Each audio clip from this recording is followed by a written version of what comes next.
손흥민은 저런 상황에서 패스를 선택하면 안 돼요. 그는 골을 넣을 때 가장 빛나는 선수입니다.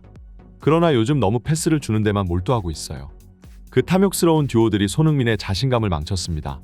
토트넘이 바로 직전 경기를 승리하면서 리그 4위로 올라섰고 팀을 챔피언스 리그 진출 눈앞까지 견인한 손흥민의 경기력은 대중들의 찬사를 받는 중입니다. 특히나 박스 부근에서 곧바로 옆에 반더벤에게 패스하여 만든 어시스트는 이제 완전 플레이메이커로서의 진면목을 보여주는 장면이었는데요. 그러나 일부 전문가들은 이 경기에서 손흥민의 선택에 의아함을 표하며 결과가 좋게 끝나기는 했으나 이대로 간다면 손흥민은 자신 커리어에 있어 엄청난 손해를 입게 될 것이라 말했습니다. 그들은 토트넘의 탐욕스러운 2인조가 손흥민을 자꾸 몰아붙이고 있고 그 결과 점차 슈팅 횟수가 눈에 띄게 줄어들고 있다고 분석했는데요. 최근 손흥민은 사실상 토트넘 팬들에게 팀의 식모라고 불리고 있습니다. 경기마다 의도적으로 기회를 양보하며 동료들에게 계속 골을 떠먹여주고 있기 때문인데요. 게다가 최근에는 말 안 듣는 문제아들까지 관리해야 해서 그야말로 곤욕을 치르는 중입니다. 토트넘에는 젊고 혈기 넘치는 선수들이 많고 이들의 승부욕은 어떤 부분에서는 팀의 승리에 큰 공헌을 하기도 하나 그 반대로 감정 컨트롤에 미숙해 이를 그르치는 사태도 자주 발생하고는 합니다. 당장 이번 노팅엄전에서 반더벤은 자신의 대인 마크 실수로 선제골을 내주었으나 그 후 손흥민의 패스를 받아 왼발로 중거리포를 터뜨리면서 그야말로 롤러코스터 같은 경기력을 선보였습니다. 이처럼 토트넘의 젊은 선수들은 경기에서의 흐름이나 분위기에 쉽게 휩쓸리는 편이고 이런 상황을 미연에 방지하기 위해 선수들의 멘탈을 단단히 붙들어주며 팀의 구심점 역할을 하는 것이 바로 손흥민인데요. 손흥민의 리더십은 이제 말해봐야 입만 아프다고 볼 수 있으나 이번 시즌은 유독 손흥민이 주장으로서 선수들을 뜯어말리고 자제시켜야 하는 상황이 자주 발생하고는 합니다. 지난 아스톤빌라전에서 비카리오는 상태 스터드의 머리를 밟히는 부상을 당해 경기장에 주저앉고 말았고 머리 부상은 더욱 조심해야 하는 부위이기 때문에 손흥민은 교체를 요구하는 벤치의 지시에 따르라고 비카리오에게 얘기했는데요. 하지만 비카리오는 엄청난 승부욕을 보이면서 교체를 거부했고 동료의 부상 상태가 염려된 손흥민은 비카리오를 향해 크게 화를 내는 모습이 잡혀 화제가 되기도 했습니다. 그리고 아스톤빌라의 미드필더 존 맥긴이 우도기한테 살인 태클을 날리자 화가 난 토트넘 선수들은 단체로 맥긴에게 달려들기 시작했고 자칫하면 2차 보복성 행위로 오히려 역으로 토트넘이 대량 퇴장을 당하는 상황까지 몰릴 수 있었는데요. 손흥민은 가장 먼저 뒤엉켜 있는 선수들 사이로 파고들어 싸움을 말렸고 손흥민의 인행정함 덕분에 집단 난투로 이어지지 않았습니다. 그렇기에 손흥민 골 넣으랴 주장으로서의 책무를 다하랴 경기장에서 아주 바쁜 나날을 보내고 있는데요.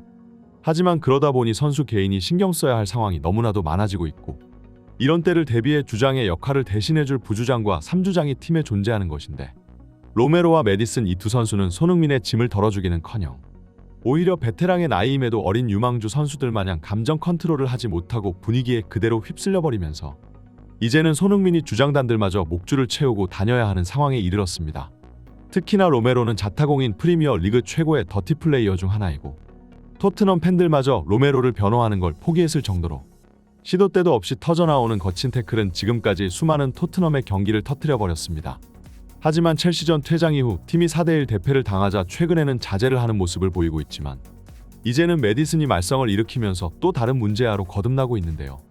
노팅엄 포레스트전에서 동점골을 먹히고 보니는 번번이 상대 수비에 가로막히자 메디슨은 자신에게 붙어있는 수비수의 명치를 주먹으로 가격하며 바닥에 쓰러뜨렸습니다. 이것은 명백한 퇴장 행위였고 토트넘 팬들도 비디오 판독 후 레드카드를 직감했는데요. 하지만 정말 운 좋게도 주심은 이 상황을 그냥 지나쳤고 토트넘은 죽다 살아났습니다. 만약 여기서 메디슨이 퇴장당했다면 그 후 손흥민의 어시스트와 반더벤의 골도 페드로 포로의 추가골도 없었을 것이고 경기를 패배했을 가능성이 더 높았을 텐데요. 전 토트넘의 감독이었던 누누 산투스도 경기 후 인터뷰로 메디슨이 퇴장당해야 했다고 비판했으며 이 경기 이후 팬들은 메디슨의 부주장직 박탈을 요구하는 중입니다. 이처럼 말썽만 피우는 선수들을 관리하느라 그야말로 진이 빠질 손흥민이지만 팬들이 걱정하는 건 바로 이 문제야 선수들의 행동 하나하나가 손흥민의 플레이에 악영향을 끼치고 있다는 겁니다.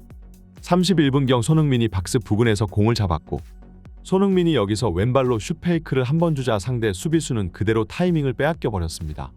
이 위치는 이른바 손흥민 존으로 손흥민이 그동안 가장 많은 골을 넣어왔던 위치였기에 많은 팬들은 이 상황에서 호쾌한 손흥민의 중거리 한 방을 기대했는데요. 하지만 손흥민은 드리블을 한 번 더 치고 들어가 측면의 베르너에게 연결했고 베르너의 크로스는 공중으로 떠버리며 기껏 만들어준 기회를 무산시켜버렸습니다. 물론 손흥민의 이 선택이 나쁜 건 아니었습니다. 왜냐하면 슈팅 각도가 열렸다 해도 이미 정면에는 수비수들이 많았고 베르너에게도 충분한 공간이 열렸기 때문에 이해가 되지 않는 선택은 아니었는데요. 그러나 팬들은 이런 상황에서 동료들을 믿지 말고 본인 스스로를 믿으라고 말합니다. 아무리 각이 안 보여도 손흥민은 토트넘 내의 다른 선수들보다 두수에서 세수는 위에 있는 월드클래스 선수이고 그들의 플레이를 믿느니 차라리 직접 슈팅을 시도하는 게 더 골 확률이 높다는 점이죠. 손흥민이 시즌이 거듭날수록 완성형 공격수로 진화하고 있고 이제 패스에도 눈을 떠 어시스트 개수도 무섭게 쌓아나가고 있으나 최근 손흥민의 이타적인 플레이는 조금 강박적으로 보일 정도라는 반응도 있는데요. 그리고 이는 주장 완장을 팔에 차며 이제 개인의 성공이 아닌 팀 전체를 위해서 뛰어야 하는 손흥민이 동료들에게 과도한 배려와 양보를 해주면서 슈팅 횟수가 줄어들고 있는 것입니다. 하지만 손흥민 선수가 주장직을 달지 않은 시절에도 욕심을 부리던 선수는 절대 아니었고 오히려 주장 완장을 달고 있던 요리스는 실점에 오히려 동료들 탓을 하며 손흥민을 손가락질했고 최고 레전드이자 부주장이었던 케인은 페널티킥은 물론이고 프리킥까지 전부 독식. 여기에 쉴 새 없이 중거리 슈팅을 뻥뻥 날려대면서 팀원들의 눈치 따위는 보지 않고 오로지 자신의 골만을 위한 플레이를 펼쳤습니다. 하지만 희생정신이 투철한 손흥민은 최근 그 양보정신이 도가 지나쳐지고 있다는 반응인데요. 원래도 손흥민은 팀 내에서 프리킥을 가장 잘 차는 선수였지만 항상 해리 케인이 이 기회를 뺏어가고는 했습니다. 그리고 이제 케인이 미넨으로 떠나자 토트넘의 전담 키커는 누가 뭐래도 손흥민이었는데요. 하지만 77분 토트넘이 좋은 위치에서 프리킥을 얻어내고도 이 기회를 대신 처리한 게 그동안 벤치만 달구던 호이비에르였기에 팬들은 의아해했습니다. 그리고 리플레이 장면을 다시 돌려보자 호이비에르가 손흥민의 프리킥을 대신 뺏어찼다는 걸 알게 되었는데요. 물론 호이비에르는 그래도 메디슨만큼 뻔뻔하지는 않는지 어디까지나 내가 대신 한 번만 차게 해달라는 간청에 가까운 부탁이었고 손흥민이 이를 양보해준 것입니다. 그러나 평소에 키커로서 활약한 적도 없었던 호이비에르가 팀 에이스 공격수의 기회를 대신 가져갔고 손흥민은 또 이를 그냥 양보해주었다는 것은 주장으로서 그리고 핵심 공격수로서 마땅히 누려야 할 지위를 못 누리고 있다는 것인 팬들의 반응인데요. 그리고 손흥민이 골을 양보해주면 또 그에 보답해주는 선수들도 있고 이런 친밀한 관계는 보고만 있어도 팬들을 흐뭇하게 하지만 배은망덕한 자세로 받기만 하고 뱉어낼 줄은 모르며 날이 갈수록 더 과한 이기심과 탐욕을 보이고 있는 선수들이 존재해 이들은 팀을 좀먹는 플레이만 늘어가고 있습니다. 사실 전반기까지만 해도 손흥민이 빠르게 두 자릿수 골을 기록하며 금세 예전 득점왕 시즌 최고 골 기록을 갈아치울 것이라는 예상이 지배적이었지만 후반기에는 슈팅 시도가 줄어들며 약간 골 페이스가 처지기 시작해 이제는 득점왕 시절에 23골을 넘길 수 있을지 장담할 수 없습니다. 물론 손흥민이 더 패스에 집중하는 만큼 어시스트는 더 늘어났고 경기력도 더할 나위 없이 좋지만 이미 토트넘의 무관이 확정되고 챔피언스 리그 진출도 사실상 구분응선을 넘은 상황에서 토트넘 팬들은 손흥민이 새로운 기록을 달성하며 또 다른 역사를 써내려가는 것만이 이번 시즌 팬들을 기쁘게 해줄 수 있는 가장 큰 성과라고 말하는데요.